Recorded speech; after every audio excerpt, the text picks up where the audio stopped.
became louder and louder. It is said that no one fled. They just stood in awe, hearing that drum from long ago beat. In recent months, a person told me that they were walking by here, a young boy, about 14 years old. Told me he's walking about this place one night. He'd been over to Slater, I think, to something, was returning home. And he said, you know, when I got near the cemetery, I heard the beat of a drum. Just a steady beat up in the hill there where those soldiers were buried. He did flee, by the way. Well, friend, maybe sometime when you're passing by, you'll hear the beat of the drum. You'll know that from the dead, the Georgia drummer boy is still performing his duty of beating his drums. If you hear it, my friend, tell it to me or someone. I'd like to know about it.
I can't get this thing on board docs. Do you know what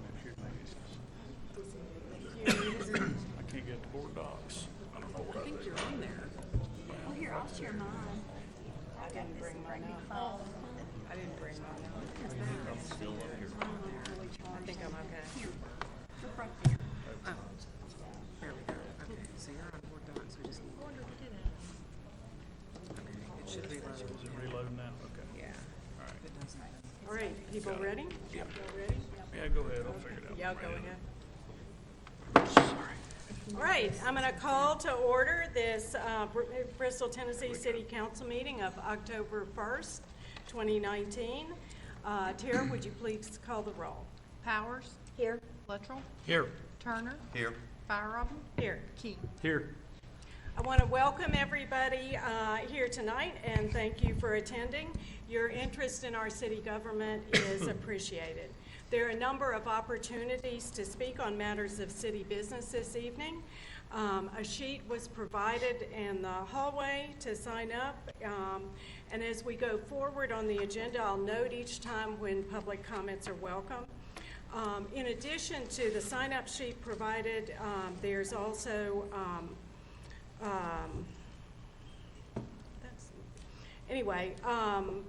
that'll come during our appearance of citizens section on our agenda. So I would like to ask Fire Chief Mike Carrier to lead us in our invocation, and following that, we have Assistant Fire Chief David McGlamory to lead us in the Pledge of Allegiance. Would everybody please stand? Madam Mayor, thank you for the honor. Let us pray.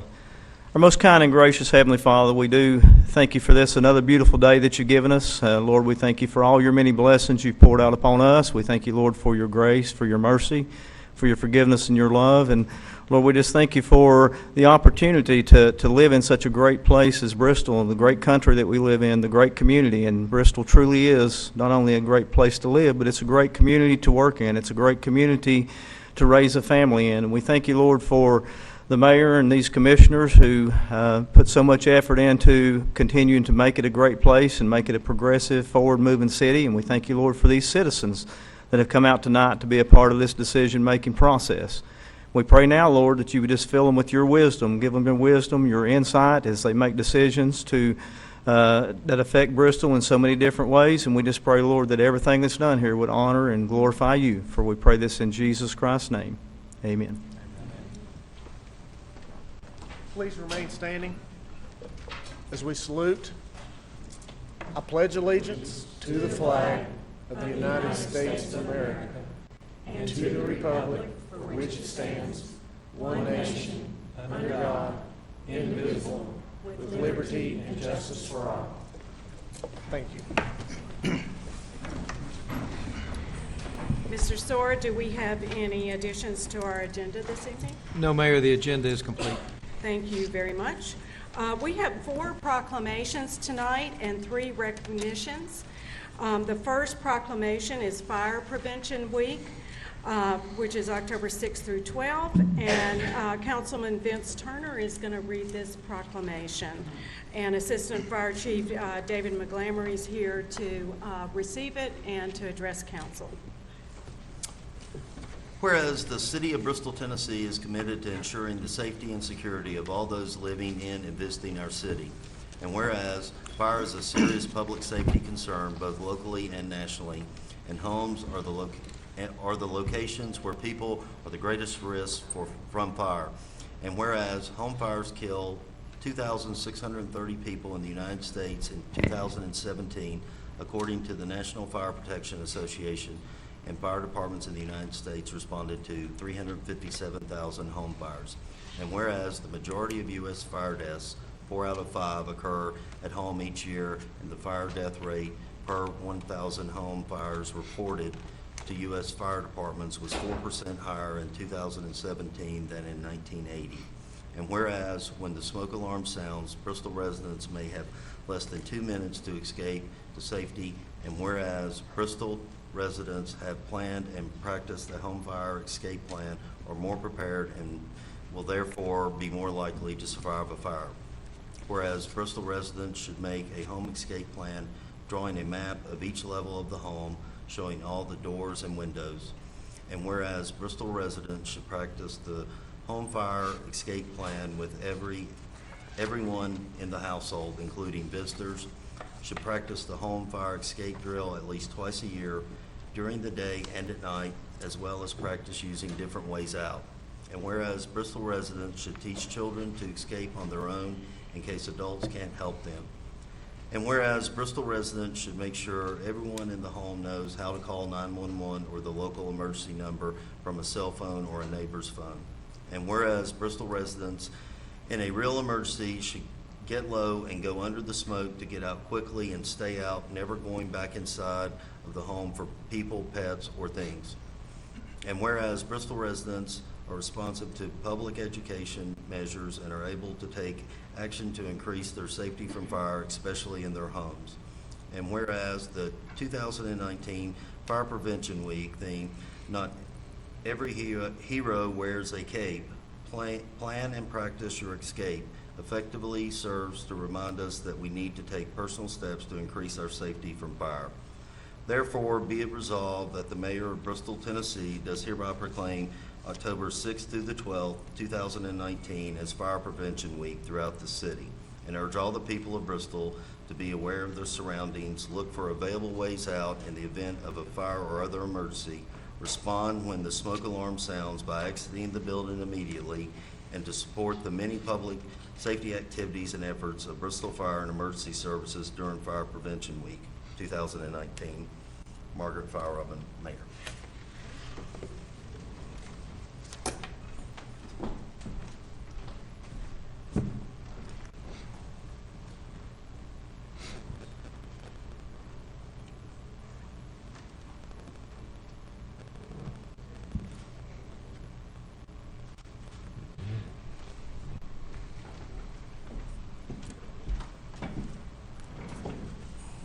I've got about a 45-minute speech or so about fire prevention to start with. You know, I just want to say I appreciate the opportunity to be able to do this, the opportunity to be able to work with kids, be in and out of the schools.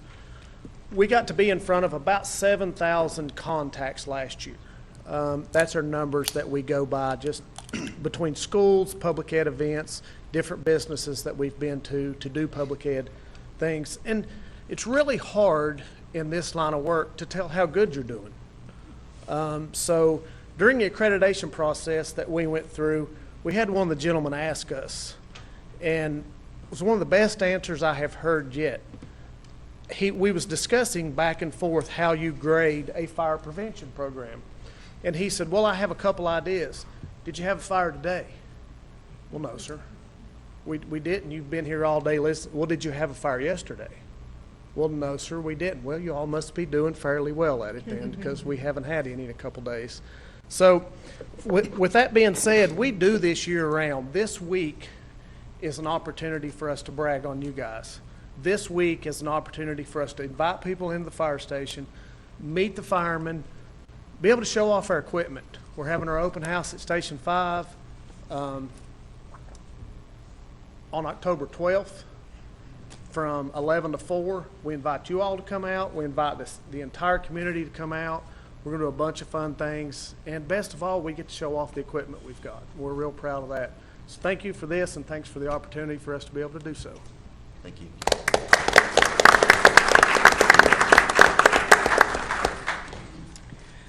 The next proclamation designates the month of October 2019 as Community Planning Month in Bristol, Tennessee.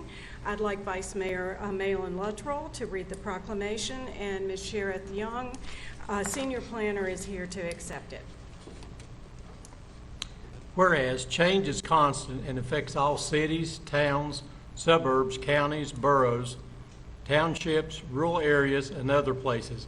And whereas community planning and planners can help manage this change in a way that provides better choices for how people work, live, and play. And whereas community planning provides an opportunity for all residents to be equally involved in making choices that determine the shared vision of their neighborhoods. And whereas the full benefits of planning requires public officials and citizens who understand, support, and demand excellence in planning, and plan implementation. And whereas the month of October is designated as National Community Planning Month throughout the United States of America and its territories. And whereas the American Planning Association and its professional institute, the American Institute of Certified Planners, endorse National Community Planning Month as an opportunity to highlight the contributions sound planning and plan implementation make to the quality of our neighborhoods and environment. And whereas the celebration of National Community Planning Month gives us an opportunity to publicize, recognize the participation and dedication of the members of planning commissions and other citizen planners who have contributed their time and expertise to the improvement of the city of Bristol, Tennessee. And whereas we recognize the many valuable contributions made by the Department of Development Services of Bristol, Tennessee, and extend our thanks for the continued commitment to public service by these professionals. Now therefore be it resolved that the mayor of the city of Bristol, Tennessee does hereby proclaim the month of October 2019 as Community Planning Month in the city of Bristol, Tennessee, in conjunction with the celebration of National Community Planning Month this first day of October 2019. Margaret Firerobin, Mayor.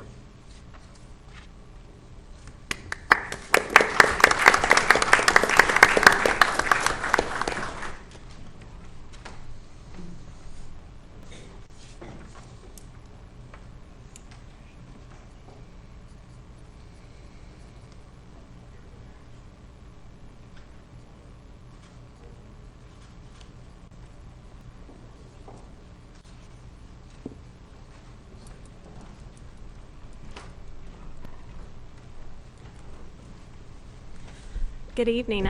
Thank you all so much for the recognition with this proclamation. I don't know that we could have planned a better night for this to happen with the varied planning items that we have on the agenda before you.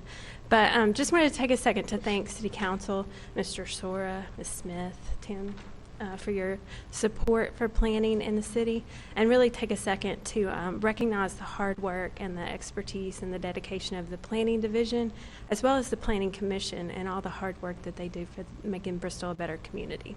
Thank you all.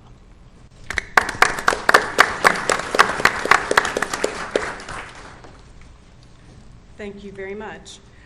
Next, we have a proclamation, Imagine a Day Without Water, which I think we can really imagine that, these hot days with no rain. And the Councilwoman Lee Powers is going to read it, and Mr. Mark Quickle, Water Plant Superintendent, is here to accept it. Whereas Tennessee's 6.7 million residents rely on our 60,000 miles of rivers and streams, high-quality aquifers and groundwater, along with more than 100,000 miles of public water infrastructure to provide drinking water to greater than 90% of our state's population, and whereas access to clean drinking water and managing water responsibly is critical to Tennessee's communities, public and environmental health, and to a high quality of life through economic commerce, power generation, and recreation. And whereas the water and wastewater infrastructure that brings water to and from our homes and businesses is essential to the quality of life and economic vitality of Tennessee. And whereas utilities in urban, suburban, and rural Tennessee communities are grappling with aging infrastructure and access to the reliable funding required to maintain and upgrade their systems, and whereas investing in our drinking water and wastewater systems will secure a bright and prosperous future for future generations, whereas every individual can make a difference when it comes to conserving and saving water to protect this critical resource and promote a healthy economy and community. And whereas the City of Bristol, Tennessee recognizes that water is essential to our quality of life and economic competitiveness, and acknowledges the importance of educating the public about the value of all water through the Imagine a Day Without Water campaign, it is resolved by the Mayor of Bristol, Tennessee, Mayor Margaret Firerobin, that Imagine a Day Without Water will be proclaimed on October 23rd of 2019, and urges all citizens to participate in this worthy observance. This is the first day of October 2019.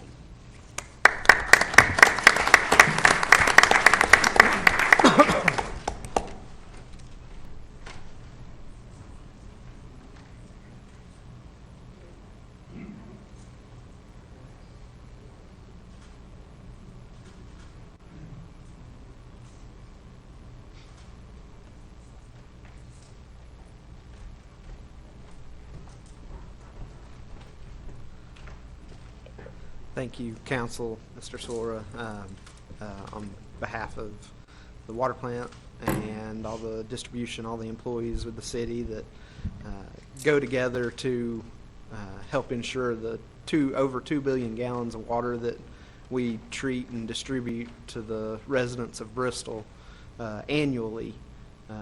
We appreciate the help and backing that you all provide us. We'd like to say, just throughout the years, we've continued to score high, thanks to your assistance on our sanitary survey through Tennessee Department of Environment and Conservation,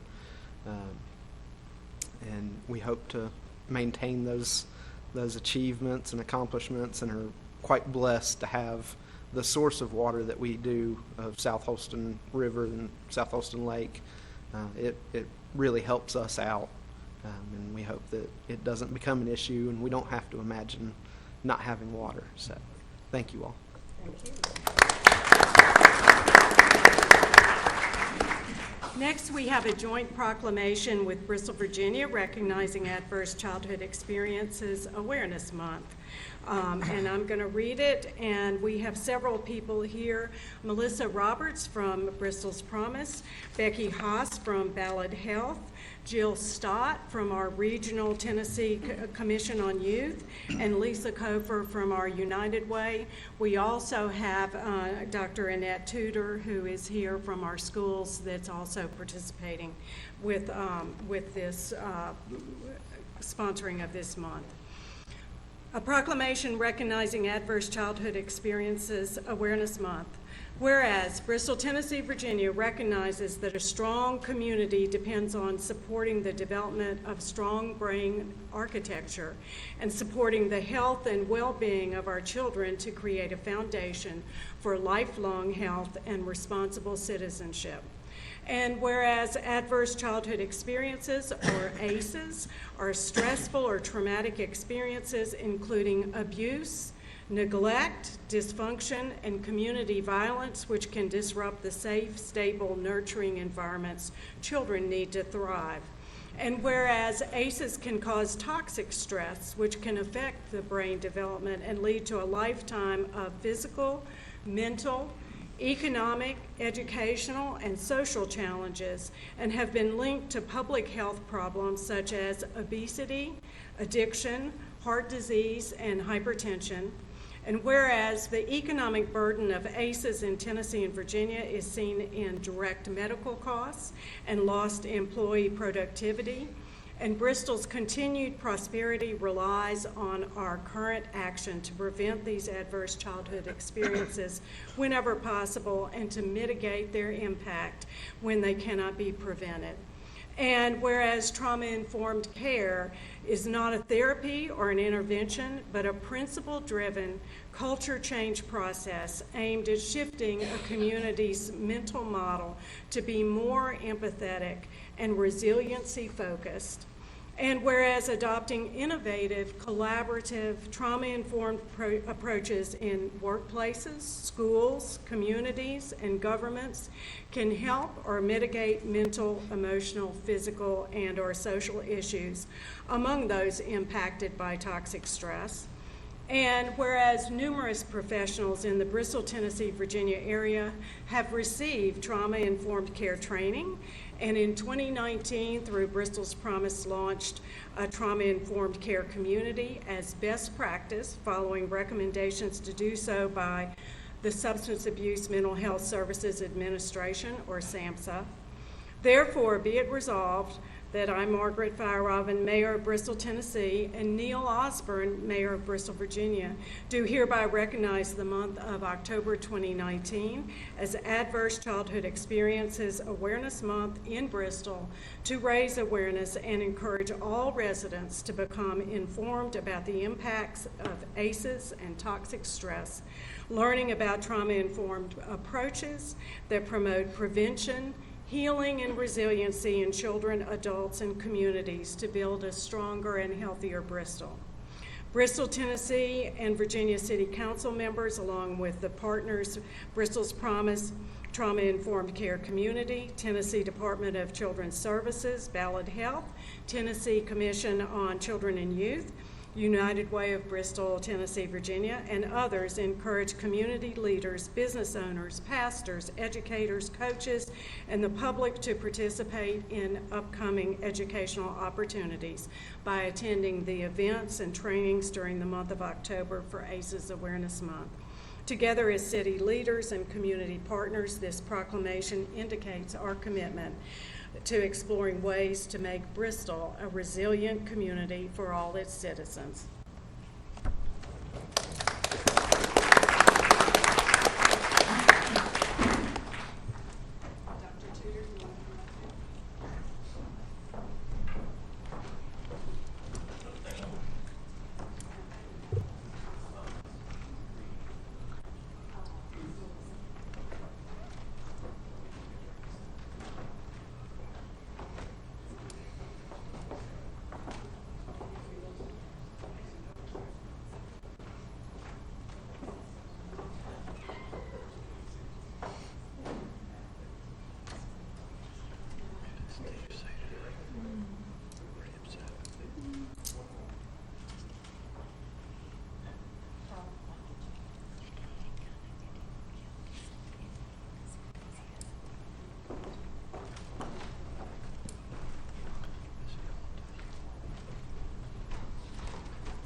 Good evening, council members. I'm Becky Haas, a trauma-informed administrator at Ballad Health. We want to thank you tonight for this opportunity to make this proclamation and for Margaret Fire-Robbins' support on this topic. Many of the challenges that are decided, and maybe some with great angst in this council chambers, are challenges that face all our communities, like prison overcrowding, addiction, and homelessness. And those are very costly interventions that every city has to consider. But now, thanks to understanding science that's 20-some years old, we understand that childhood adversity is a significant risk factor to addiction. So at Ballad Health, and working in partnership with city government, our schools, with the United Ways, with the Tennessee Commission on Children and Youth, I'm going to leave you with a little story that best describes trauma-informed care. There was a man out fishing in the river, and while he's fishing, he heard desperate cries for help. So he turned and looked, and someone, lo and behold, had fallen in the river and was drowning. So he put down his fishing gear and swam over and saved the drowner. And as he pulled him to shore, just as soon as he got there, lo and behold, someone else had fallen in the river and was drowning. So he swam back out and pulled them to shore. But about the time he got everyone to safety, then more were falling in the river. So after a few hours of saving drowning folks, he called to someone up on the bank and he said, "Why don't you go upstream and see why they're falling in?" So city government leaders, I want to say to you today that we're committed regionally to going upstream and seeing why they're falling in. How can we intervene to help children grow up more resilient? Thank you. I have to follow that. I'm Jill Stott. I'm the Northeast Regional Coordinator for Tennessee Commission on Children and Youth. And on behalf of the Commission, we are a state agency that is devoted to advocacy for better outcomes for children and families. So I just want to say thank you. Thank you, Mayor, for just your insight and blazing a trail along the way. You are setting a beautiful example across the state. I have 8 counterparts across the state, and this is, we are definitely setting a phenomenal example. So thank you so much, and thank you all for opening this up for us. Mayor Fire-Robbins, City Council members and staff, I just want to say thank you for committing to creating a stronger Bristol through trauma-informed care and awareness of adverse childhood experiences. On behalf of Bristol's Promise and all of our partners, we'd like to invite you to several events that we have going on this month. They're free and open to the public. On October the 10th, we're going to be doing 2 showings of Paper Tigers, which is a film about an alternative high school in rural Washington State and how they turned their school around with the use of trauma-responsive care. So we're going to be doing that at Theater Bristol on October 10th, both a noon showing and a 6 p.m. showing. and so we invite you to come to that. Also, on October 24th at the Summit Companies and Co-work Bristol on Volunteer Parkway at 2 p.m., Becky Haas is going to be doing a SAMHSA training on trauma-informed approach. So I'd like to leave you with just a little story of Anderson Elementary School, which is near and dear to all of our hearts right here in Bristol. I talked to Dr. Ginger Christian, who is the principal, the other day, and they actually started a trauma-responsive program at the beginning of last school year. In 1 year, they saw an over 2/3 drop in referrals, in disciplinary referrals of their students. So please understand that this works, and that the more of us that get involved and that understand adverse childhood experience, and the more of us that become trauma responsive, the stronger Bristol we build. Thank you. Hi, I'm Lisa Kofer with United Way of Bristol, and just want to thank all of you all so much for doing this for us, for our community. I was born and raised here and feel very blessed to have been able to raise my family here, and it always never ceases to amaze me how caring our community is for our friends and neighbors. At United Way, we see people on a daily basis and get phone calls from folks that are really having challenges in their lives and need some help and support. And I've been doing this for 21 years, and so it's so nice to kind of have not necessarily the answer to why so many folks are struggling, but to be able to go back and to see what's happened to them when they were younger, and as Margaret said, how it has changed their brain development and has created the situations many times that they're in right now. And it's also wonderful to see our schools working together with our children and being able to have a better understanding of maybe why little Johnny or little Susie comes to school and they're not necessarily focused on what they need to be focused on. And so I just thank you and commend you for doing this tonight, and we just thank you for your support.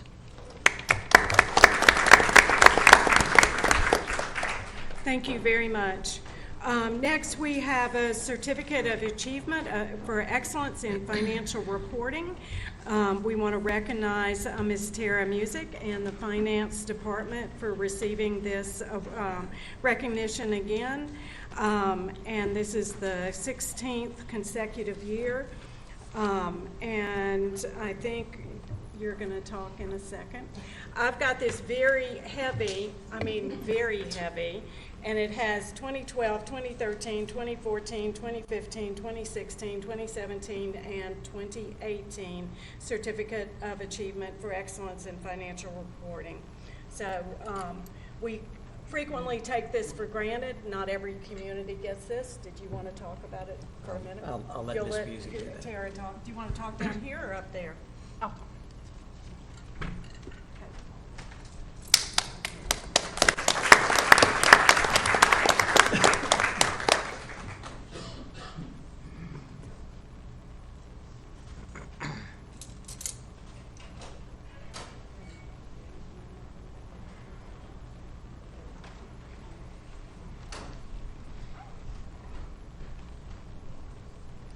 Yes, I'd like to just take a few moments to speak about the Certificate of Achievement Program, just to let everybody know what it is. The Certificate of Achievement Program in Financial Reporting is a program where you take your annual financial report and you send it to the Government Finance Officers Association, and they review it. And there's extra criteria in a financial report. In order to get the certificate, you have to have additional disclosures, additional documentation, and it's basically the certificate represents transparency in government, and that you're trying to inform citizens of information that they need if they're going to be investors, or if they're looking at your entity to invest in from a financial perspective.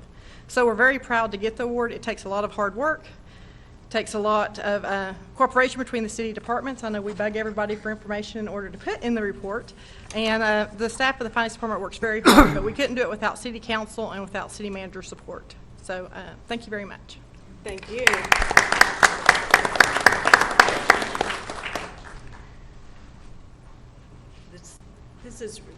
It's very important for the work that gets done in our financial office. The next is our Bristol First Award. The city has over 340 full-time and part-time employees that serve the community on a daily basis. And we frequently hear of employees who go above and beyond their service. The Bristol First program was created, so we have opportunity to recognize those employees for their efforts. Ms. Ann Dunham from the Department of Community Relations is here to give a little overview, announce tonight's winner. And when she announces them, we invite them to come forward, and if they have family members who would like to come forward with them, we invite y'all to do that. Okay. The nomination for tonight's Bristol First Award came from community member Nick Fleener. One evening in late August, Mr. Fleener got behind the wheel of his family's car while his wife Brittany strapped their young toddler into the car seat. The family drove down Bluff City Highway and while merging onto Volunteer Parkway, heard an odd noise. They thought little of it until they reached their destination and Mrs. Fleener realized that she had accidentally placed her phone on top of the car earlier while she was attending to her child. The noise they heard was the phone falling as they drove. She was heartbroken, not simply because of the expense or the inconvenience of replacing her phone, but because it contained irreplaceable photos and videos of her best friend, a young woman who had recently been killed by a drunk driver. Realizing how upset his wife was, Mr. Fleener returned to the area and searched in the dark for several hours without success. The phone was truly irreplaceable and my wife was physically ill about losing it, he wrote in his nomination. The next morning, the couple called Public Service Manager Wes Ritchie and explained the situation. He, in turn, called those working in the area and asked him to keep an eye out for the lost phone. Ronnie Mutter and Tyler Tester both stopped mowing immediately and searched the roadway. The phone was found a short time later, crushed beyond repair, but with the memory card intact. In his nomination, Mr. Fleener said, "To some, a lost phone seems like a trivial thing, but these gentlemen took the matter seriously and showed great empathy for the situation. We would like to thank them for what they did for us and for all they do every day to keep our roadway safe and looking good." The September winners of the Bristol First Award are Wes Ritchie, Ronnie Mutter, and Tyler Tester.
We are truly fortunate to live in a community where we can help our citizens and be a family and be a community together. We appreciate our employees very much.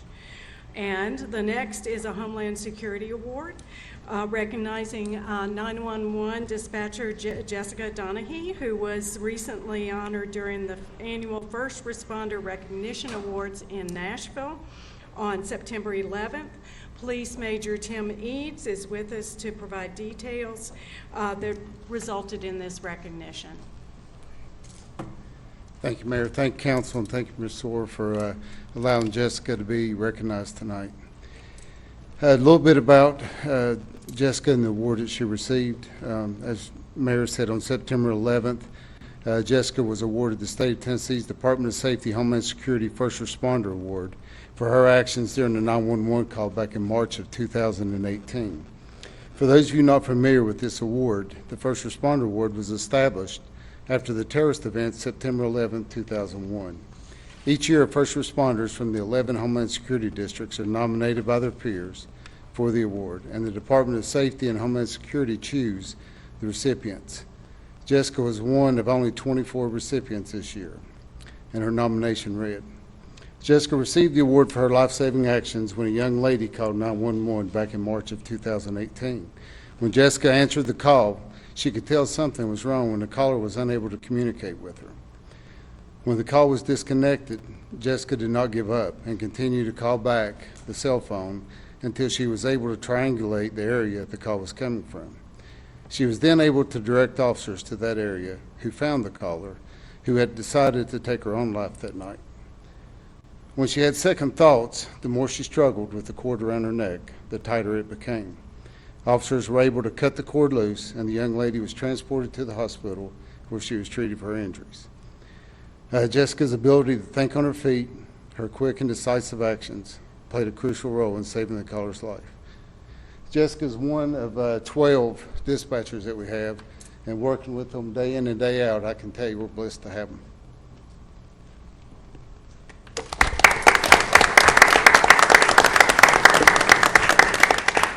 Thank you all.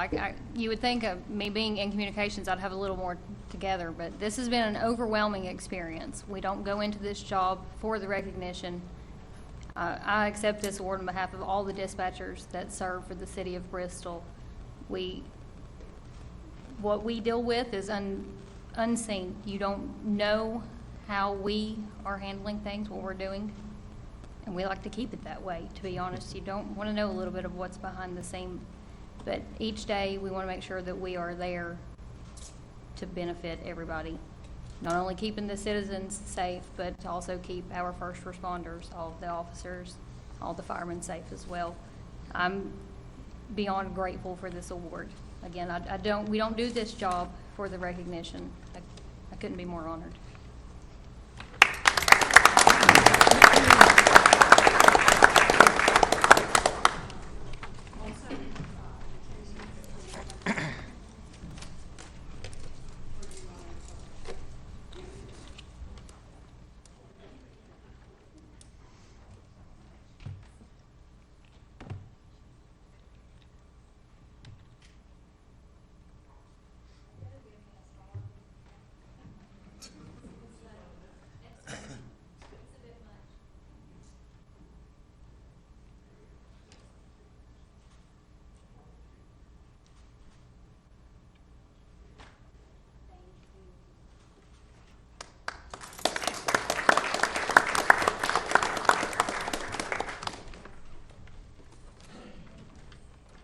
We have two presentations on tonight's agenda.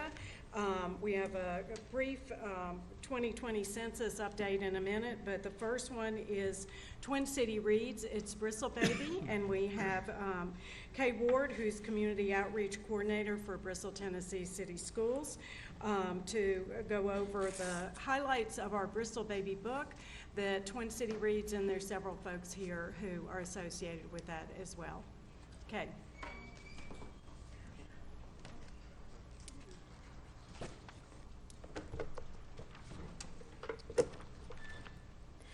On behalf of Twin City Reads, it is my honor and my absolute pleasure to share our city's new children's book.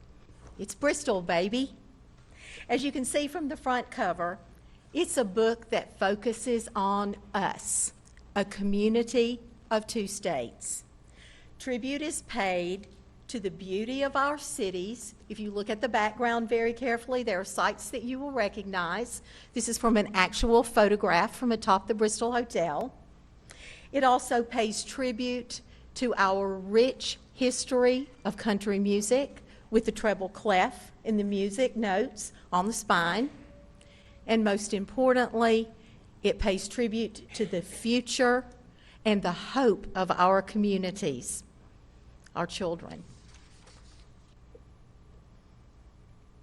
The infamous Bristol sign delivers the message to our visitors that Bristol is a good place to live, but it also serves as a daily reminder to citizens on both sides of the state line that Bristol really is a good place to live, as is evidenced on the opening pages of the book. The sponsor page shows that we are a community committed to ensuring that our children have the best opportunities possible to lead healthy and productive lives. And that begins with a lifelong journey of reading. The best ideas often come to fruition through collaboration among communities and putting your own community spin to the idea with local talent. Its Bristol Baby is no different. We owe a huge thanks to Roanoke Star City Reads, first of all, for the great idea, and secondly, for their willingness to mentor us throughout this process. We also owe a huge thank you to city leaders on both sides of the state line for recognizing a good idea when they see one and for bringing it home to us. Gail Brown, a huge, huge thank you to her. Gail's experience in the world of children's publishing was an invaluable asset as we began to communicate our Northeast Tennessee, Southwest Virginia ideas to Duo Press. Local talent makes it a treasure. A huge thank you to Chris Truelson and to Bill and the Bells for the composition and also the performance of the Bristol Baby Bounce. And finally, to my colleagues of the Twin City Reads team, we felt like we had birthed this project by the end. Twin City Reads is a collective impact approach for grade level reading. The team members consisted of representatives from United Way of Bristol, Tennessee, Virginia, the Bristol Public Library, Reading Buddies, Bristol, Tennessee, Virginia, and Bristol's Promise, the Youth Networking Alliance. As a reminder, books will be provided free of charge to all babies born at Bristol Regional Medical Center, of which we estimate to be about 1,200 annually. Books will also be for sale at partner locations such as Bristol Motor Speedway, United Way Bristol, Believe in Bristol, the Chamber of Commerce, and the Bristol Regional Medical Center gift shop. They are also available by arrangement for event souvenirs. We're in the process of bringing up a website and creating social media sites. We expected the books to be delivered mid-August, but we were very pleasantly surprised that they arrived a bit early at the Bristol Herald-Courier. We were thrilled to welcome them a few days earlier to the Courier, where they are being stored. Our first books were presented to families at the press conference at Bristol Regional Medical Center on September 10th. If you attended that event or caught any of the local media coverage, you saw that we had a wonderful group of children's dancers from the YWCA performing the Bristol Baby Bounce, a dance that has been choreographed by Theatre Bristol. So why would we give a board book to all newborns at Bristol Regional Medical Center? What would be the point? Research tells us that becoming a strong reader begins at birth. The cornerstones of reading success, which are language, knowledge, and curiosity, should be cultivated from infancy and in every setting. We know that learning begins at birth.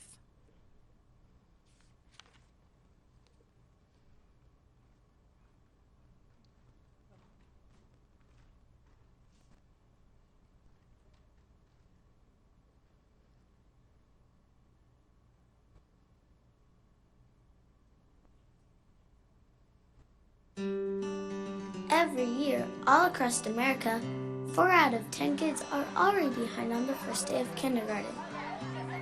Some of us only have the skills of a 3-year-old, while others read like an 8-year-old. That's a 5-year range. Those who start behind work hard to catch up, but most never do. And by the end of 3rd grade, 74% of struggling readers won't ever catch up. Without a strong foundation in reading, we're left behind at the beginning of our education. But there's something you can do about it. Our learning journey begins long before we enter the schoolhouse doors. It starts at home. Did you know we are learning from the moment we're born? From birth to age 5, we learn faster than at any other time in our lives. Waiting until we start school limits our potential. Families and caregivers are our most influential teachers because you are who we love. When you read, talk, and play with us from birth to 3rd grade, our minds grow strong and bright. But don't take my word for it, I'm just a kid. Experts, researchers, and teachers know these interactions prepare us for all future learning. Reading, science, math, and more. Plus, we'll have deeper social and emotional connections. We're not only ready to do great things in school and life, but communities also win. With lower crime rates, a stronger economy, and healthier and happier families. The research is clear, so is the solution. The Children's Reading Foundation knows the way. With their proven programs, they've helped students across the nation thrive for decades. Families, schools, communities, what you do during our earliest years matters. Learn how you can give us our best future by providing our best possible start. Connect with the Children's Reading Foundation today.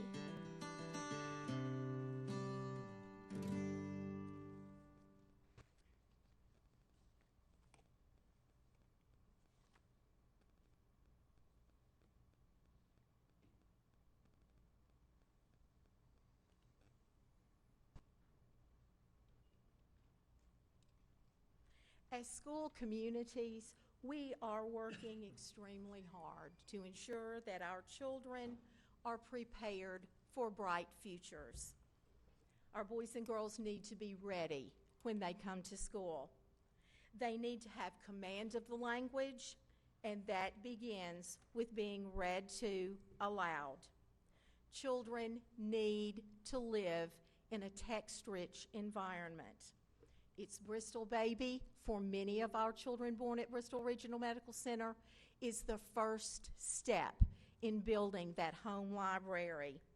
Along with the board book, information will be included about Dolly Parton's Imagination Library, which serves children aged birth through 5 years old, at which point they will transition into kindergarten and into our Reading Buddies program. It's Bristol Baby is intended to promote a lifelong journey of reading. It is our hope that children will participate and will transition into teen programming and into the adult programming at the Bristol Public Library. We also know that school attendance is very important. The catchphrase we hear from Nashville is that our students need to be in the seat. They need to be at school to learn. We are working very hard in Bristol, Tennessee to reduce our rate of chronic absenteeism. With our Be Present attendance challenge last year, we had wonderful success with that effort, and it is planned for the upcoming school year. In Bristol, Virginia, they worked with Strive for Less Than 5 last year, and their current attendance campaign is Missing Matters. Summer learning. Just because school is out doesn't mean that our boys and girls need to stop learning. They need to participate in activities throughout the summer that will promote learning outside the classroom, but they also need the opportunity to continue to read and have a print-rich environment at home. Both school systems have wonderful partnerships with the Bristol Public Library to ensure that books are continued to be delivered into the home throughout the summer. In Bristol, Virginia, they work with the Book Jeep, and in Bristol, Tennessee, we work with the Book Bus. All of these things in an effort to ensure that our boys and girls enter 3rd grade as on grade level readers, because 3rd grade is the benchmark for predicting student success. We know that boys and girls learn to read in grades kindergarten, first and second grade, but at that third grade level, they begin reading to learn. Evidence is consistent, positive, and convincing. Families have a major influence on their children's achievement. It's Bristol Baby is intended to be a parent's first tool of family engagement. Hence, the peppy jingle, which is going to promote singing and dancing and doing the Bristol Baby Bounce, as well as the family engagement activities on the final pages of the book. Again, local talent makes the book a Bristol treasure. Now for what we've all been waiting for, a flip through of the book, serenaded by Bill and the Bells. Babies from both sides of town, to the Bristol Baby Bounce, from Virginia back to Tennessee, it's Bristol Baby Jubilee. Tennessee babies like to bounce, Virginia babies they like to bounce, every baby likes to bounce. Come on and do the Bristol Baby Bounce, from Virginia back to Tennessee, it's Bristol Baby Jubilee.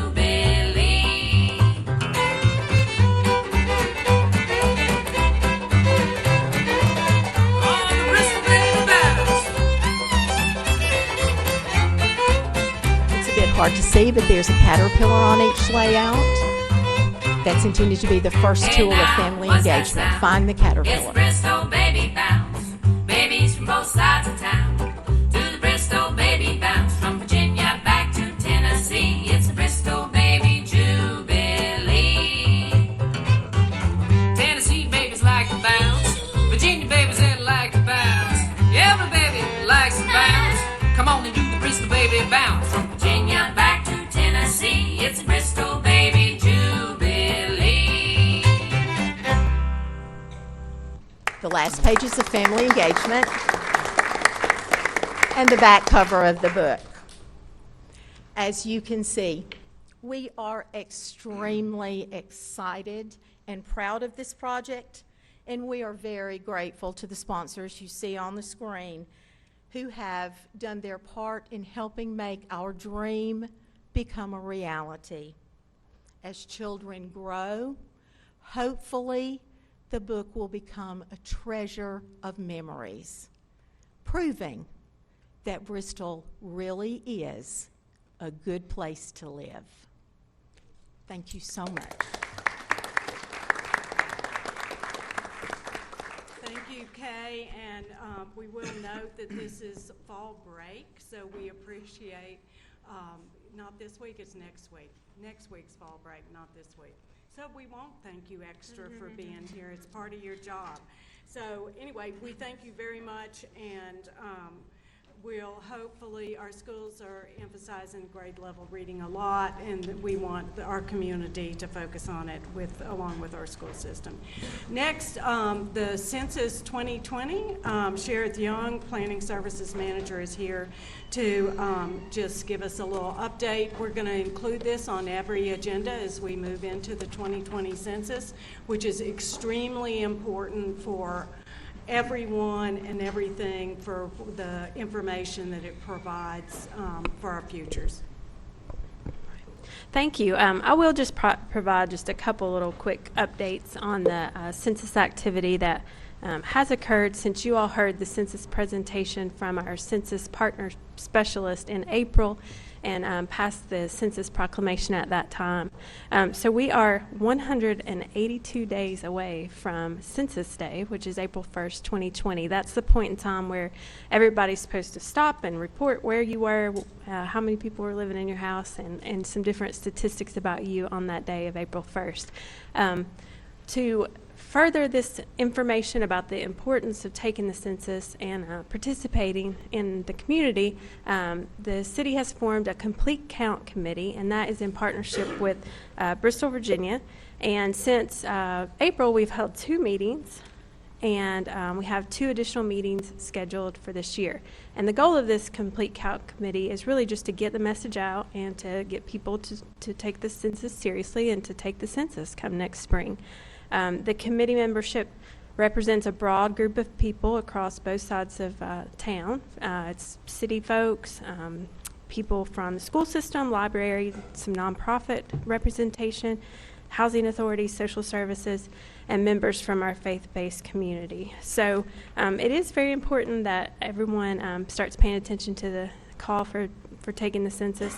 A couple of things just to communicate if you're talking to people in the public about why it's important is the census is required by the Constitution. It has to be carried out every 10 years, so it is a civic duty to take the census. It's important in redrawing and changing legislative boundaries, which is very important. Probably one of the most important elements of the census is it determines a lot of funding. So in fiscal year 2016 in Tennessee, over $17 billion was allocated to the state through 55 federal spending programs. And that was all determined with formulas based on census data. So that's everything from medical assistance programs, student loan programs, road planning and construction, school lunch and breakfast programs, CDBG home programs, business and industry loans, career and technical education grants, and new markets tax credits. So there's a lot of important funding, a lot of important information that is based on census data. One quick thing about the Census Complete Count Committee for Bristol, the group did determine a name for the effort, and that is Bristol Counts, with the tagline, "We count people because people count." I just think it was a great name and slogan. And one piece of information that we told our census friends that we would pass along is they are still very actively recruiting for positions with the census. They really need a lot of people to show up and help with this effort. And if anybody's interested, you can apply at www.2020census.gov/jobs. And they did share that the pay for our area right now is $13.50 an hour and 58 cents per mile. So they are very interested in hiring more folks for the census effort. Thank you very much. And if folks are interested in helping with the committee or want to volunteer somebody to do that, that's great with getting out in the community and talking about things and planning this effort, get in touch with Sherith, and she can talk with folks about joining in on the effort. A quick question or comment to be made. Isn't a lot of the census work going to be able to be done online this time? When we think of the census, we typically think of people going door to door to solicit that information, but this will have the opportunity to file your census report online. Yes, this will be the first census where that is, you can file electronically, which hopefully will be quick and easy. They still are going to keep the ability open to mail it in, but you can actually call it in as well. So you can definitely do it any number of 3 ways, and the Complete Count Committee is going to work to try to publicize some different places that will be available. If you don't have a computer, if you need help filling out the census, they'll be working to educate on where some places are that might be able to help you do that online. Thank you.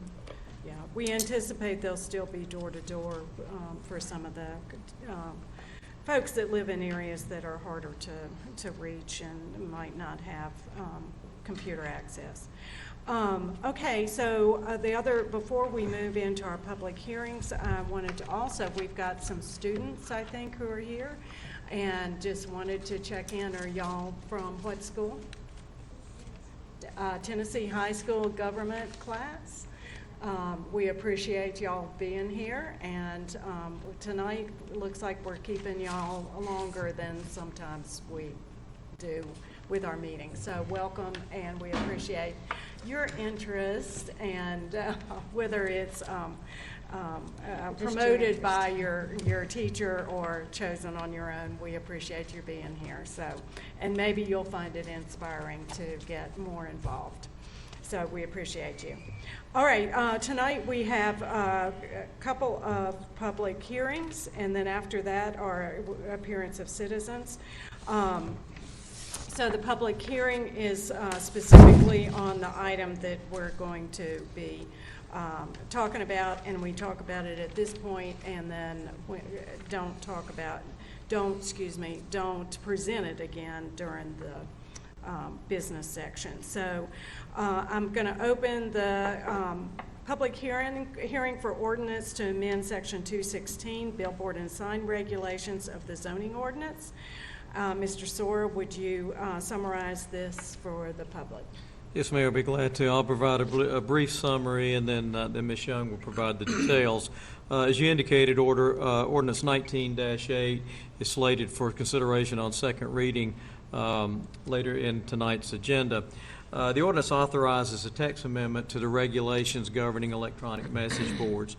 As has been discussed previously, electronic message boards are currently permitted in B3 General Business and PBD Planned Business District zones. The Planning Commission has recommended to City Council, and City Council has approved on first reading, the extension of electronic message boards to B2E, Central Business District expansion, M1 light industrial business, M2 general industrial, and M3 heavy industrial zoning districts. The ordinance does not impact, or the text amendment does not impact electronic message boards, or does not allow them in residential districts.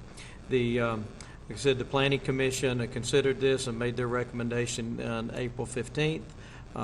You approved this last month on first reading, and Sheriff's going to give you the details. Thank you. So just a couple of key elements from this ordinance amendment. The ordinance updates and clarifies some definitions, and it expands, as Mr. Sora stated in his introduction, it expands the use of electronic message boards into different zones. So currently they're allowed in B3 and PBD, but this expands electronic message boards to the B2E, M1, M2, and M3 districts. Also expands their use from, currently they're just allowed on the freestanding signs, but this would allow them to be used as a freestanding or a wall sign. The ordinance clearly prohibits animation and off-premise advertising, and it clarifies that boards used for regional entertainment facilities or billboards must comply with those specific sections of the ordinance. So this screenshot shows the changes proposed with the ordinance. So we're eliminating any definitions, that aren't used currently in the major part of the sign regulations. Also amends the electronic message board definition to include the allowance that they be allowed on wall signs in addition to freestanding signs. And then it changes the definition of sign flashing from 10 seconds. The definition references 10 seconds now, but this changes it to 6 seconds, just so that it's consistent with other uses of the word signs flashing or blinking in the sign ordinance itself. Let's see. Okay. So those are the major changes in this ordinance. And I'd be happy to answer any questions if you have them. As Mr. Sora stated, the Planning Commission did recommend approval of this ordinance in August. Does anyone have any questions up here? If not, is there anyone here tonight who would like to address City Council on this matter? Seeing no one, the public hearing for this is hereby closed. And we open it for ordinance, open the public hearing, ordinance to amend section 404 B2E District Central Business Expansion of the zoning ordinance. Yes, Mayor. Yes. The ordinance 19-9 is similar to 19-8, is slated for consideration on second reading later on tonight's agenda. As council's aware, in 2018, staff recommended and City Council approved a new zoning district known as the B2E Central Business District expansion. And this was done primarily to facilitate redevelopment along the West State Street corridor. As you may recall, this area was originally Zone B3 and had setback and parking requirements that really wasn't conducive with the character of that commercial corridor. So the thought was that with the new B2E district and the lessening of the restrictions, it would remove impediments to development along this corridor. We use the next code to determine the permitted uses in each of our districts, and there was considerable debate about the appropriateness of some of the uses that the next code had earmarked for the B2E, both some included and some not included. And staff has spent, the Planning Commission has spent considerable time this year vetting that list of permitted uses, and it's back before you tonight. And Sheriff will detail those. Thank you. Again, this is another item that came out of the Planning Commission meeting in August, where they did recommend unanimously to forward a favorable vote to City Council on this amendment. Key elements and just a general summary of this proposed ordinance is as we always do, edited for clarity and cleaned up anything minor that needed to be cleaned up. We added the definition for artisan technical production facility, and those are allowed permitted use outright if they're under 10,000 square feet. If they're over 10,000 square feet, they are processed as a special use permit that would be approved by the Planning Commission. And then to some of the direction provided by City Council in 2018, we specifically added the daycare use to the permitted use list, specifically added dry cleaners to the permitted use list, and eliminated the allowance of mini warehouses and self-storage units in the district. So this is the definition that we produced for artisan technical production, and this is going to allow small-scale facilities that would be related to some of your craft industries, apparel industries, some of your light technology. It's going to allow the smaller scale, under 10,000 square feet facilities as a permitted use, and again, over 10,000 square feet as a special use permit that would be reviewed by the Planning Commission. So this is a change to Section 203, which is the definition section of the zoning ordinance. And then this slide, next couple slides, are the actual text that would be changing the permitted use list in the B2E district as it stands now. So I know we talked through this list some at the work session, and I'd be happy to answer any specific questions about this list, but these yellow sections highlight those key directions from City Council to eliminate the mini warehouse and self-storage unit, to add child daycare centers, and then to add dry cleaning back to the list. One other additional proposal, part of this proposal, is that, as Mr. Soar stated, the real intent with this ordinance work in 2018 was to make it a little easier to develop within the character that's out there right now. So reduce setbacks, reduce parking requirements for some uses so that we would be able to encourage development that's in character with the area on West State Street now. But one of the things, we don't mandate you to build up to the street, or we don't mandate the placement of the building on the site. So this change to the landscape chapter of the zoning regulation states that if you do choose to build back away from the street, that you would be required to put in some landscaping. And that is exempt if you choose to build up to the property line, as most of the buildings out there on West State Street are built. So this is a section, this is a change that would affect Chapter 11, which is the landscape chapter. And that is all I have. I'd be happy to answer any questions. Anyone have any questions? Is there anyone here tonight who would like to address council on this matter? Seeing none, I will close this public hearing. The next item on our agenda is appearance of citizens.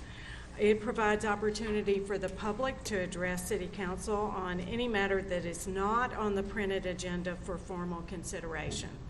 Comments are limited to matters of city business only, and a response is not likely to be made at this time, since most of the time the council and the city manager are not prepared effectively to respond to the concern. And the process is for the city manager to look into the matter, get back with city council, or appropriately have staff to meet with you in an effort to satisfy concerns. Comments are limited to 3 minutes per individual, non-transferable to other individuals. If you're a group, you're encouraged to select a spokesperson. And I have a list with one person who signed up, and that person is Barry Mann. But if you're here for the Hill Street rezoning, you could wait till that item on our agenda. Okay. All right, is there anyone else here tonight who would like to address City Council? Seeing no one, we will go to the next item, which is appointments that we don't have any this evening. And next are ordinances and resolutions. Ordinance 19-10, an ordinance to amend section 213 off-street parking. And Mr. Sora, if you want to, this is for educational facilities. Mr. Sora, would you summarize it, please? Yes, ma'am, I'd be glad to. Ordinance 19-10 is before you for consideration on first reading this evening. This is also it's a zoning text amendment that addresses parking requirements for educational facilities. This has been before the Planning Commission and comes to you in the form of a recommendation. As we discussed this in last month's work session, as staff was reviewing the plans for the new middle school, it was determined that the parking requirements there were rather onerous, given the fact that students there don't drive. And a further evaluation of our regulations did not distinguish between elementary schools or middle schools and high schools and colleges and other type of higher education facilities. So this lack of distinction does provide an overly burdensome parking requirement on this type of school, and especially our middle school as they go through the construction of the new facility. Staff began to research this issue and developed or proposed new standards that would be more appropriate for the parking demand of elementary school and middle school type facilities. This matter comes to you as a recommendation of the Planning Commission. They unanimously approved it on September 16th. If you approve this tonight, it will be back before you in the form of a public hearing and second reading at our November 5th meeting. With that, Ms. Young, would you provide the details of the proposed zoning text amendment? Thank you. As Mr. Sora stated, this kind of issue came to light with the review of the new middle school site plan, and we realized that there's a right sizing to our parking regulations that might need to have happened, given the fact that kids in elementary school probably shouldn't be driving to school. So we didn't need the same parking requirements for the next code of 61, which is educational uses. From that would include kindergarten all the way to your tech schools, your colleges. I mean, it runs the whole gamut of educational uses. So as we do, we looked at what surrounding communities do, and we prepared a proposed ordinance that kind of, again, right sizes parking regulations based on what type of school facility we were looking at. I would try to tell you exactly what those numbers are, but essentially for an elementary school, for an elementary, middle, high school, and university, it prepares a parking ratio based on number of employees. Thank you. Number of employees and number of students. So, for example, an elementary and middle school would have one space required for each employee or staff and one space per 25 students. On the high side, so at a university or business school or trade school, where you would have a lot more drivers, it's going to require one space per each employee or staff, plus one space per every 3 students. So this provides what we feel is a better calculation for educational uses, and the Planning Commission did vote 9-0 to send a favorable recommendation to you. Does anyone have any questions? I just think one comment of when we asked, just so everyone knows, we actually did not have any of our schools that even would require to be grandfathered in on this. They all were within these guidelines. That's correct. And to your question, I meant to make that point, but when we tailored it towards what we would see as the good fit in the future, but we did go back and recheck all of our elementary schools and Tennessee High School, and they all would comply with the new ordinance. Thank you, and thank you for making it through the updates on the computer and knowing all your stuff so well that you didn't need it. Is there a motion to take action? Motion to approve ordinance 1910, an ordinance to amend section 213 off-street parking of the zoning ordinance. Is there a second? Second. 2 seconds. Would any member of council like to discuss this ordinance? Seeing none, is there anyone here tonight who would like to make comments on this ordinance? And I can put Dr. Tudor on the spot, but I think the school system's good with the work that's been done on this, and it's helpful with our new middle school. All right, if there's no further discussion, I think we're ready for Tara to call the roll. Powers, Yes. Luttrell, Yes. Turner, Yes. Robin, Yes. Keen. Yes. Great.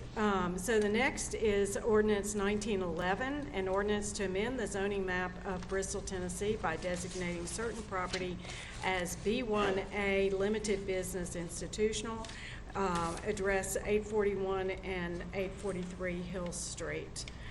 Mr. Sora, and to rezone it to B1A. Mr. Sora, would you give us an update? Yes, ma'am, I'll be glad to. As you indicated, Ordinance 19-11 does propose to rezone 2 parcels of property, 841 and 843 Hill Street. They're currently zoned RE, established residential. It comes to us in a form of a request from Wallace Properties Management Group, LLC. The owner does desire to have the properties rezoned as B1A, which is limited business institutional. If approved, the owner does intend to remove the existing buildings for the purpose of expanding the inventory parking lot area of their dealership. This matter did go before the Planning Commission at their September 16th meeting.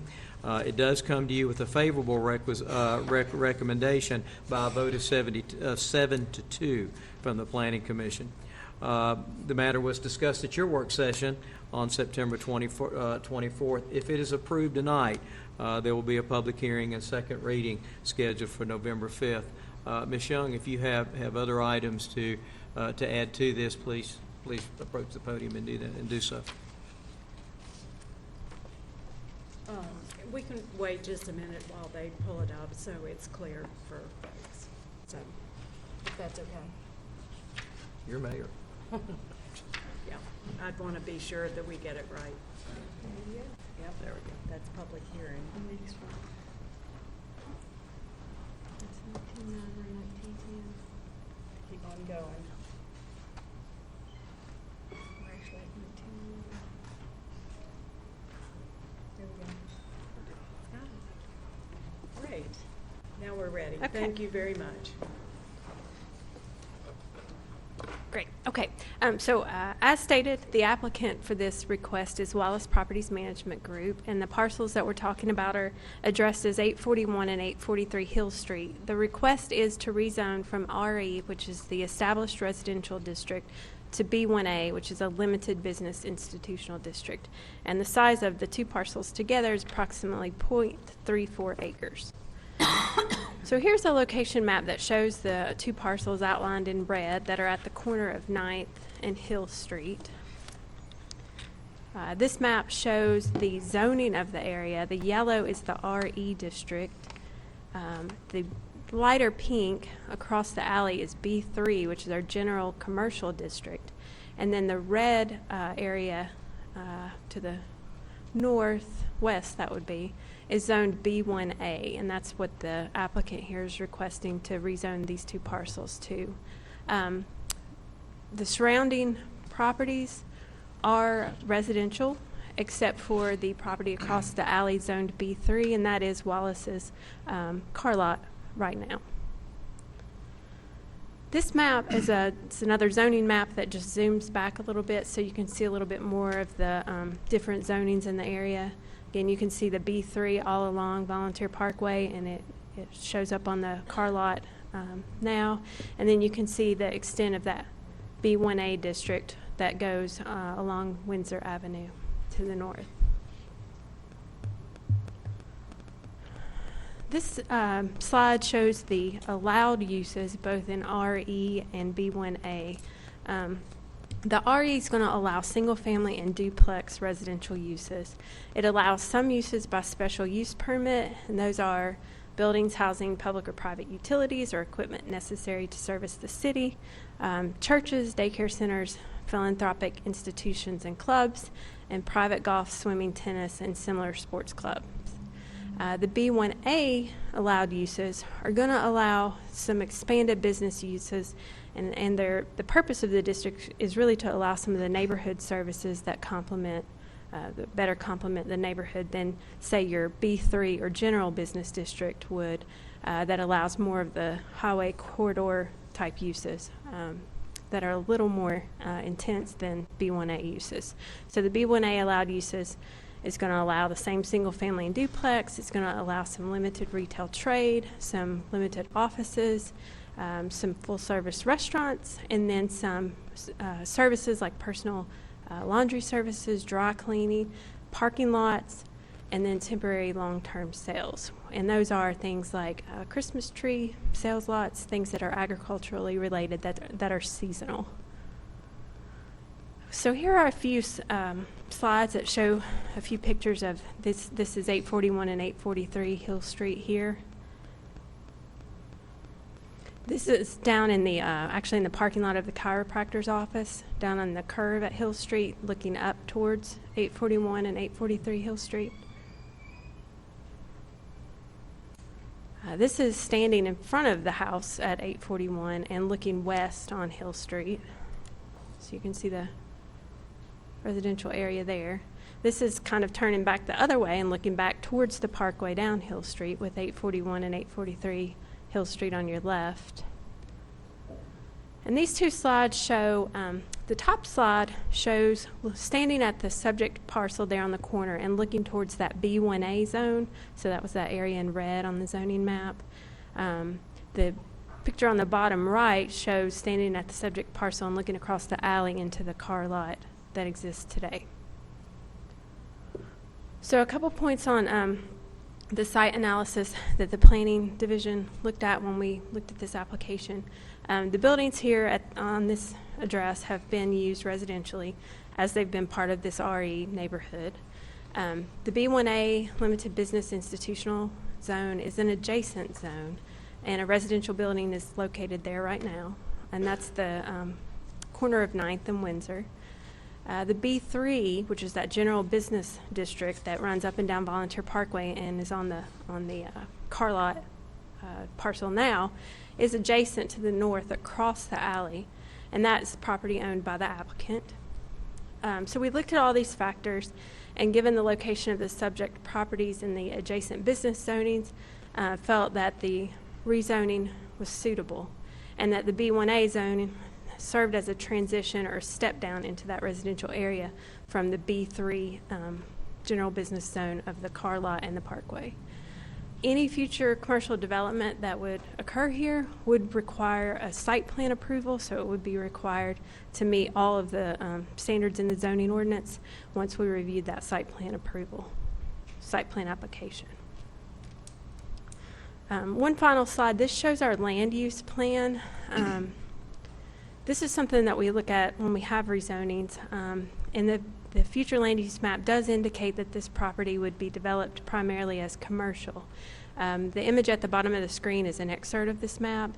The pink color, it shows commercial zoning, and the kind of yellow color shows low-density residential. So this area is in a point of transition, but the corner there at Hill Street and 9th is in the pink commercial zoning.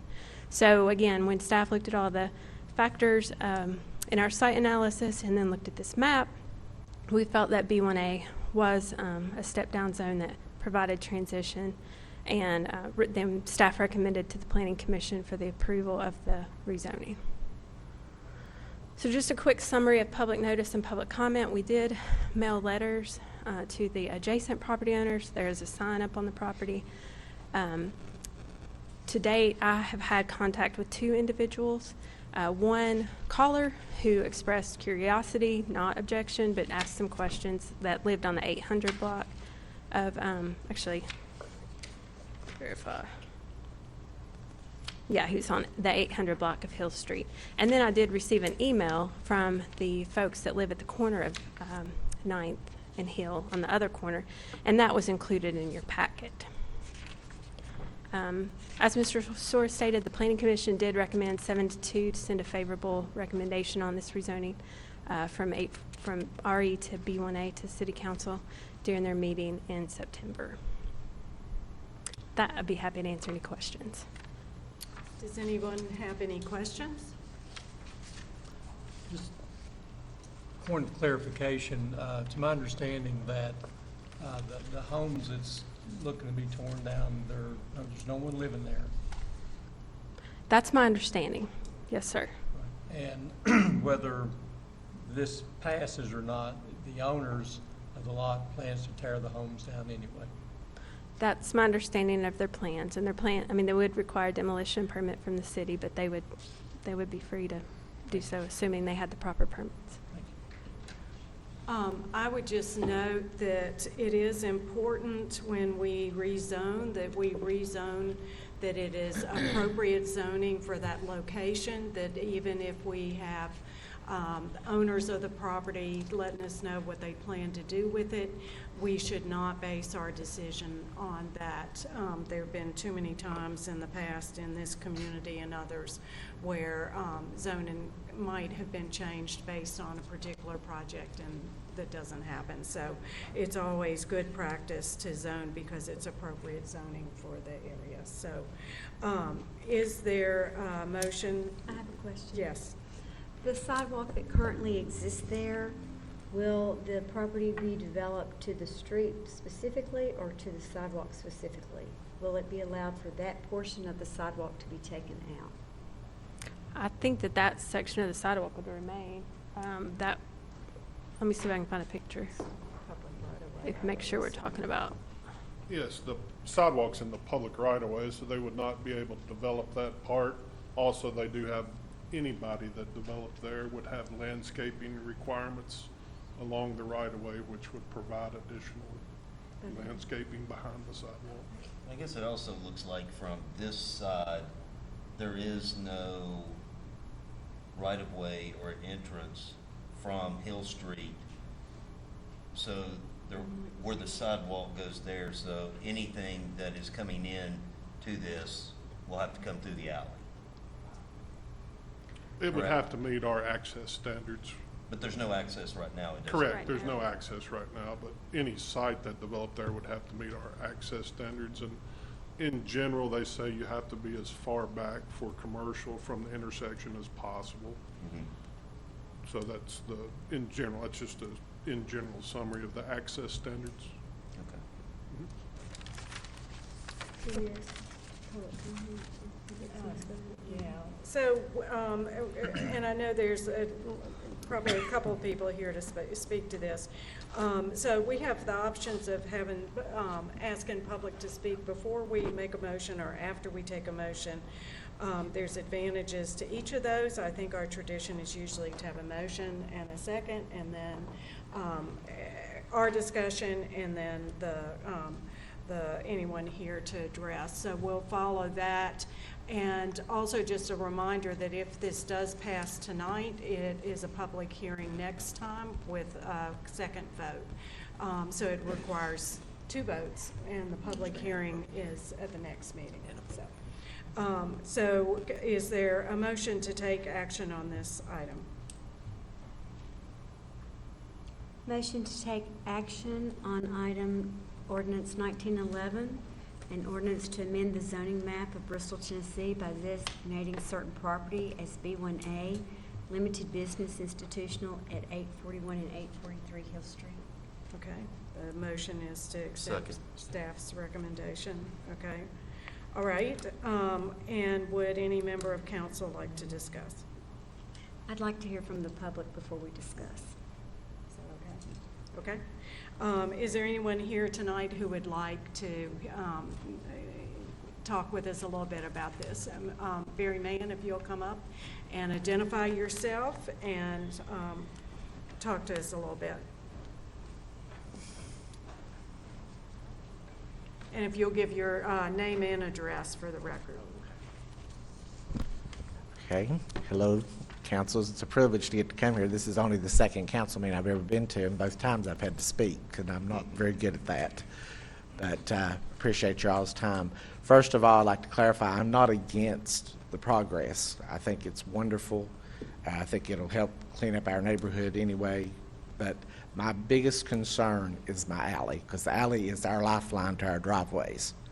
And if they're going to be able to still keep it open on both ends, or they plan on closing one end of it, or how, that's my question. That's why I'm here, is to find out about my alley, because it is our driveway. Right.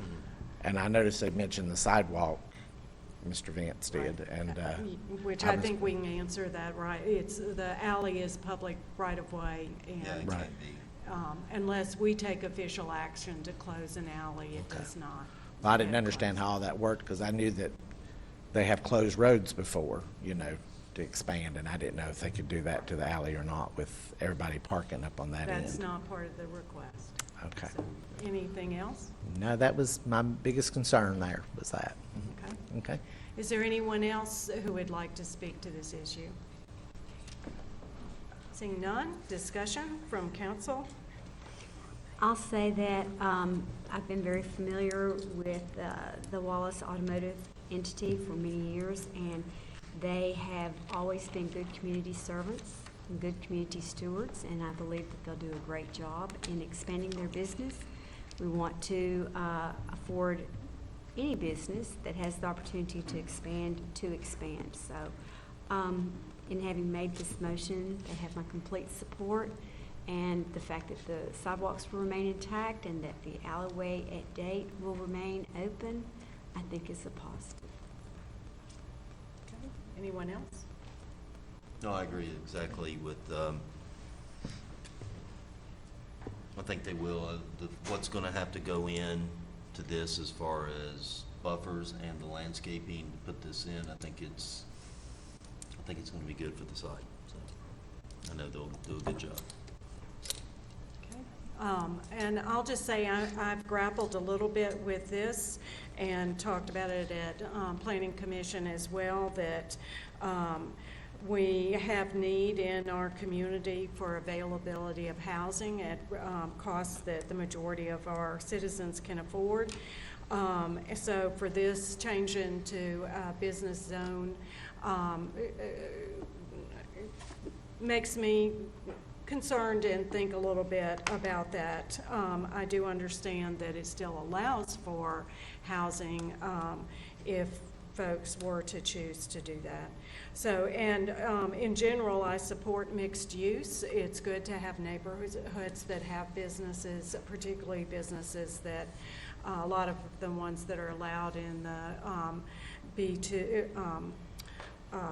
in the B1A, allowing neighborhoods to get services right there in their neighborhoods, which this doesn't meet that quite, but it is a good practice to have mixed use. So I will be supporting this at this point. Anyone else? If not, let's have a roll call. Powers? Yes. Luttrell? Yes. Turner? Yes. Fire Robin? Yes. Yes. All right, the next is ordinance 1912, amending Chapter 6 of the Code of Ordinances, allowing for creation of a dual permit on both on-premises and off-premises beer sales. Mr. Sora, we talked about this at work session. Can you give us an overview? We did, and Ms. Smith will also give you more detail momentarily. To kind of set this up, staff recently received a request from Cascade Draft House to consider amending the city's beer ordinance to allow for both on-premises and off-premises sales. The establishment currently has an on-premise beer consumption only. The city's beer ordinance just provides for on-premises one of two type of permits, either on-premises consumption, which is for restaurants, taverns, hotels, and so forth, and then off-premises permits for grocery stores, convenience stores, and similar establishments. The request or the consideration for craft beer retailers to possess a dual permit that would allow on-premises consumption as well as off-premises, sale for off-premises consumption in sealed containers such as cans or bottles or such as growlers for off-premises consumption. This matter was before you at the September 24th work session. If approved tonight on first reading, the amendment of the beer ordinance would require consideration on second reading next month. Unlike the zoning ordinance, though, it would not require a public hearing. And with that, Ms. Smith is going to detail the elements of the request. Good evening, Council, from out here. This is not a common occurrence for me, but as Mr. Sora said, this is a result of a request from a local business that was interested in being able to take advantage of both an on-premises and an off-premises permit at the same time. Under our current ordinance, that's not permitted because an on-premises permit is only available to, as Mr. Sora said, restaurants, taverns, hotels, and community theaters. The off-premises permit goes to grocery stores, convenience stores, those kinds of businesses. In looking at ordinances from other cities, it appears that a lot of other cities do allow for, other Tennessee localities do allow for kind of a dual permit, and that's where we came up with the idea for the dual permit. As drafted, the new ordinance would be limited to craft beer retailers, which is defined in the ordinance as a business whose primary business is the sale of craft beer, which is manufactured by breweries with an annual production of 6 million barrels or less, and less than 25% of the brewery is owned or controlled by a beverage alcohol industry member that is not itself a craft brewer.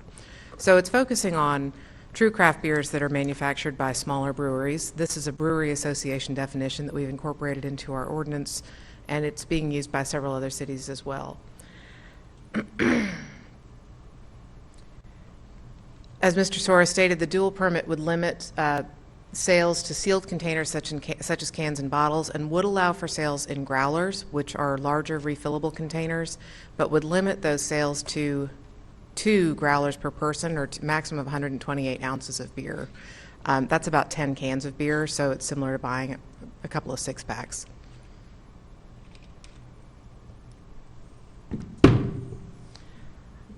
We're making a few cleanup changes to the ordinance as well, which are shown in the ordinance itself, and I can talk about those at more length there if you've got any questions, but for the most part, we are basically creating this new category of permits.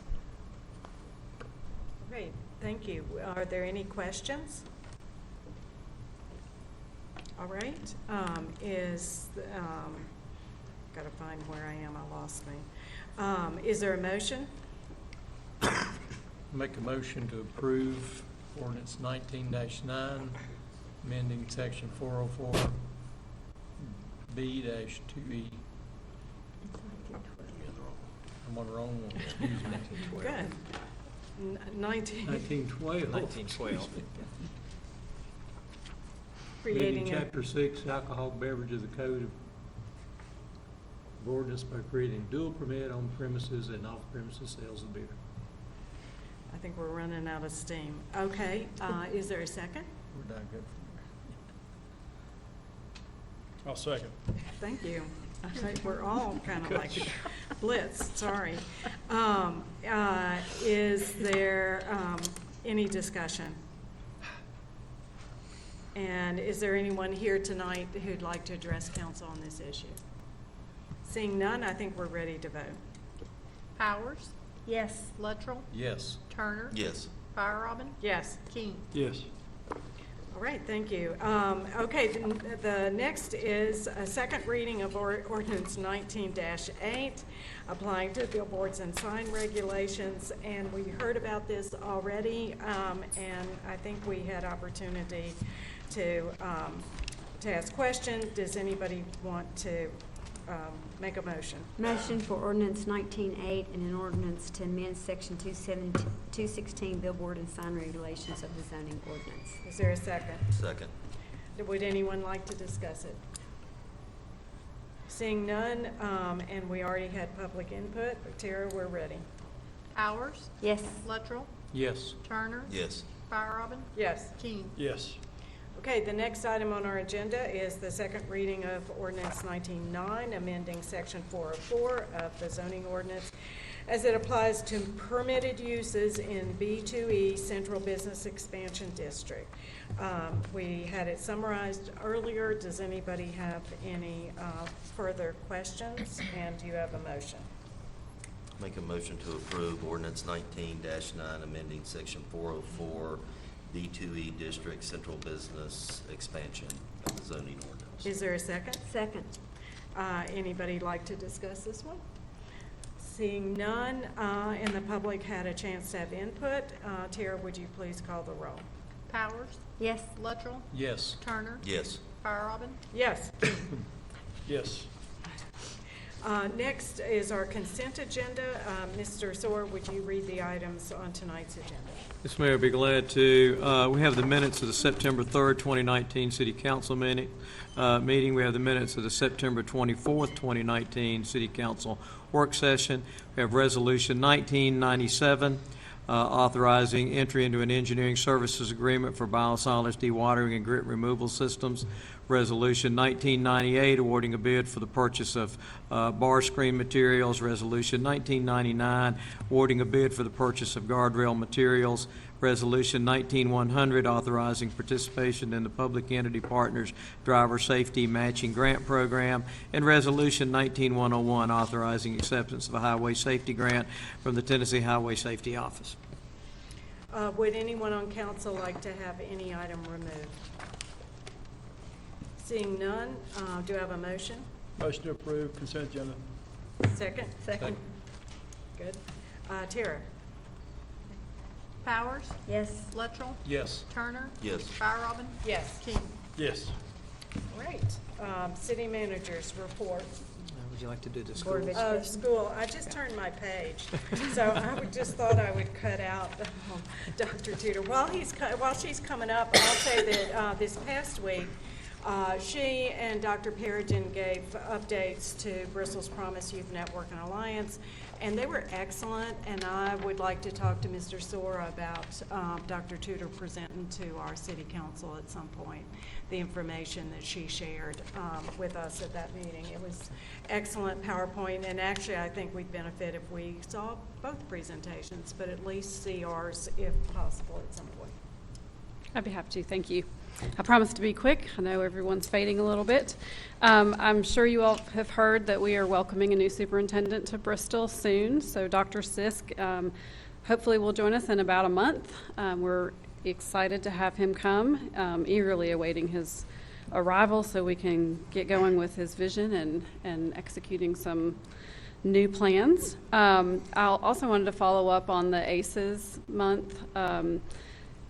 We have been working in our school district to enhance opportunities for students who experience trauma. As Ms. Roberts mentioned and Mayor Fire-Robin mentioned, we do have several things going on in our schools, particularly Anderson Elementary School and some of our title schools. Dr. Christian is writing a guest editorial this month as a part of ACEs awareness for the month of October. We also have a program assistant from Avoca Elementary School who's going to serve on the panel discussion next week, which is to be able to describe the programs and services that we have established in some of our schools, so we're excited about that. We are working on a resolution, hopefully with a joint resolution with Bristol, Virginia Public Schools, that our school board intends to pass at their board meeting on October 21st, recognizing that as well. So we're very excited. We also do intend to train our board on ACEs and trauma-informed care practices, hopefully at our December work session. If you might recall, the last time I was here, we did train our teachers. All of our teachers in our school district were trained in that as well. So definitely fits in, the focus in October fits in with our initiatives. A couple of high school things I want to share with you this evening. Tennessee, for the first time in the spring, invited school districts to sort of apply for recognition for CTE pathway programs. The criteria for that was based on 3 elements: high-quality college and career advisement, rigorous early post-secondary and work-based learning opportunities, and then finally, seamless vertical alignment between K-12 post-secondary programs and career opportunities. I'm happy to say that Tennessee High School was recognized for their CTE program in health sciences for this recognition. There were well over 400 applications in the state of Tennessee. I'm not certain the number who were selected, but I know it was a highly competitive process, so I'm happy to say that Tennessee High School was recognized for that. There will be a public release of that information by the governor later in October or early November, I think. So just wanted to share that with you. The embargo was lifted on that so we could tell you.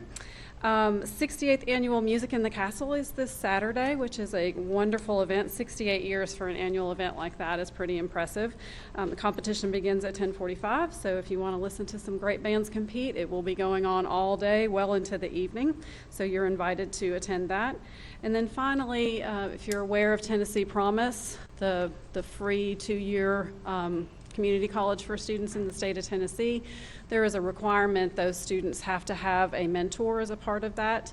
And Tennessee, Sullivan County specifically, is in need of about 127 more mentors to get started for the class of 2020.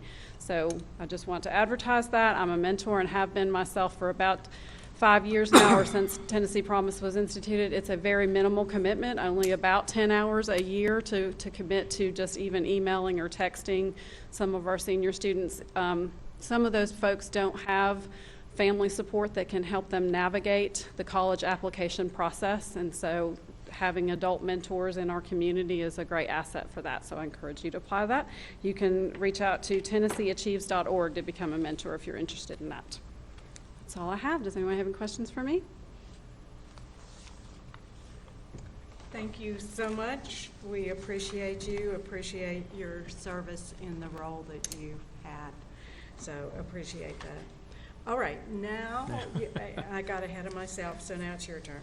Yes, Mayor, I have several dates I'd like for City Council to be aware of, various events in the coming month.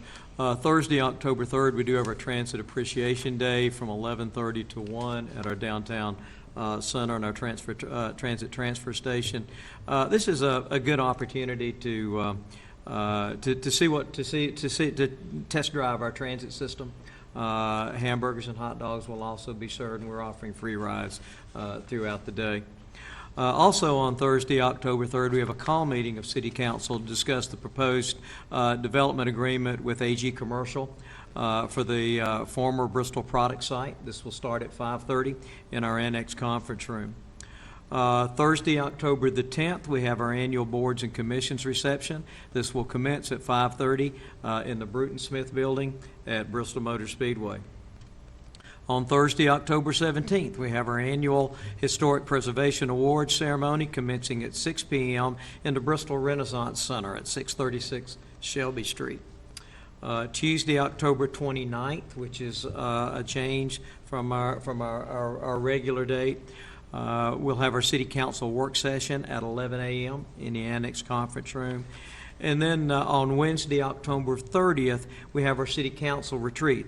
This will commence at 8 a.m. once again in the Annex Conference Room, and this is really your retreat. I know our Human Resources Department has a facilitator lined up. I think you have all been sent information on personality profiles and so forth to complete in preparation for that meeting. I'd like to take this opportunity to congratulate John Luttrell on his appointment as the new Director of Community Relations. John has been with the city since February of 2016. He came to us as a public relations specialist, served in that role until September of 2018, where he moved to the Department of Economic Development as a business development specialist. I think John brings some unique skills and certainly a good working knowledge of a couple of areas of our city. And really the Department of Community Relations, much like our Human Resources Department, touches every department in the city. So this is, I think, a really good opportunity for John. He comes to us well-trained. He has an undergraduate degree from Clemson University, a master's in public administration from Clemson University, and a master's in business administration from King University. I know you'll all join me in congratulating John on his new appointment. Lastly, I would like to congratulate our staff, Parks and Recreation, Public Works, Police, and Fire, and especially Terry Napier for a very successful Rhythm and Roots Festival. Terry wore a bunch of hats in that festival, not only as Director of Parks and Recreation, but also the chair of this year's festival. And Terry, from everything I've heard, this was the best festival of all.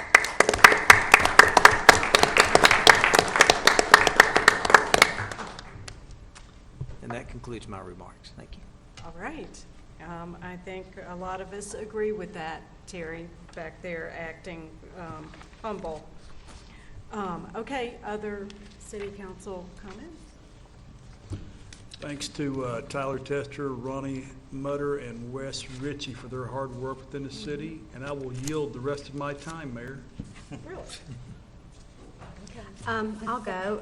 We had our Believe in Bristol's board meeting this morning, and we talked about a lot of things. We talked about the fact that Delta Blues opened successfully prior to Rhythm and Roots, great barbecue. We also recognized that Hot Number 8, a new shop where Shoesies used to be, is an upscale consignment shop and is off to a great start. The A-Vibe Festival will take place this weekend, October 4th and 5th at Ken Moniak's Bristol Brew Station on Piedmont Avenue. They'll have bands as well as music and singo. Bristol Bagel and Bakery has changed hands, and we're hoping that it will open soon, and wish it the best of luck. The Entrepreneurs Grant, we've had 8 applicants for that, and the applications are closed, and they are beginning to work through that. There's Bristol Business and Brew, October 22nd at 5:30 at the Bristol Brew Station. The Push Film Festival will be not this weekend, but the next, October 12th. October 19th, there'll be a Pepper Festival down on 6th Street. It's a new event that comes to us from Kingsport. October 26th is our annual Pumpkin Palooza, where downtown is overrun with trick-or-treaters and people carving pumpkins and a lot of great activities.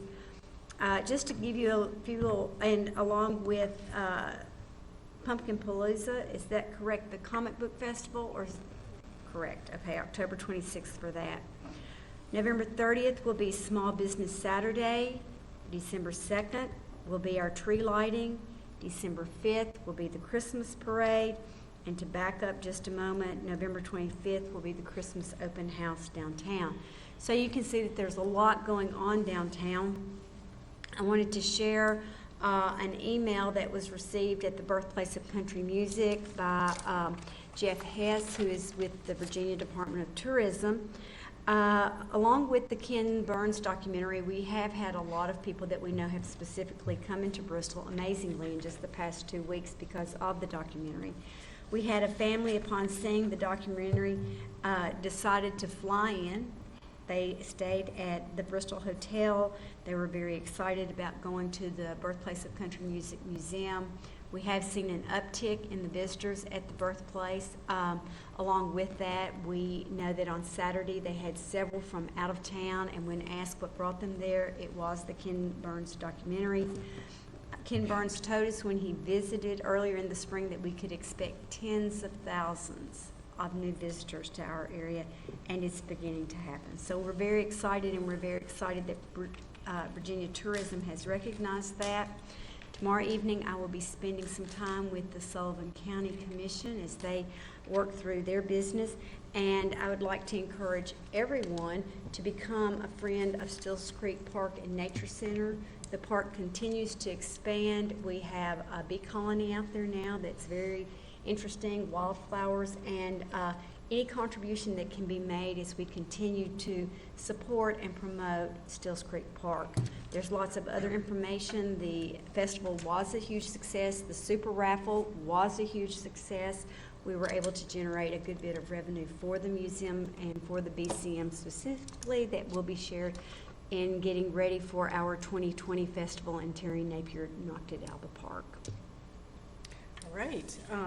We might need to get a list of all those dates. I'm sure we'll get them from Believe in Bristol, but I lost track at some point. So,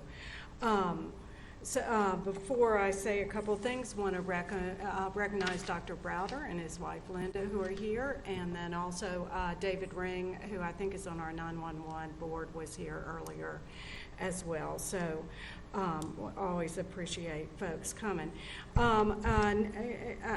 We have an event. I'm calling it tomorrow afternoon, 3 o'clock, Anderson Park. Council and all of city staff to do a rain dance.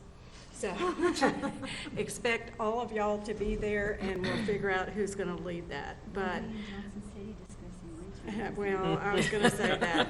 So just, and it is fire prevention month with the drought, what it is. It makes things a lot tenser. Just, we're all hot, we're all tired, we're ready for fall weather. And I'll say, I think that carries over to some things like Sullivan County's struggling with some different things. We're all struggling with finding the best route for regionalism. Working together makes for some tension. So hoping that we're going to see some resolutions.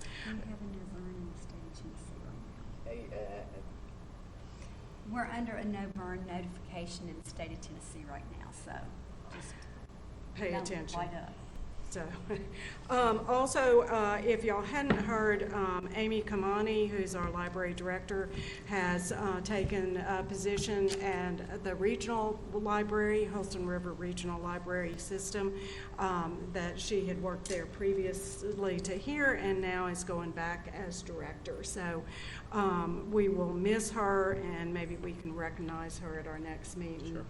And the search, though, has started with Paul Conco is president of the library board. We're also grateful that Pat Hardy from MTAS, who led the effort before, is scheduled to meet and hopefully lead that effort again, which will be very, very helpful to that group. The role has changed considerably. It is much more community involvement than it was several years ago when Amy Kamani was hired. And I'll just say I went to a sustainable fuels meeting in Knoxville yesterday. Rail was part of the discussion, light rail, and then Ellen Tolton from Bristol, Virginia was there to give an update from the study, the economic study that they had.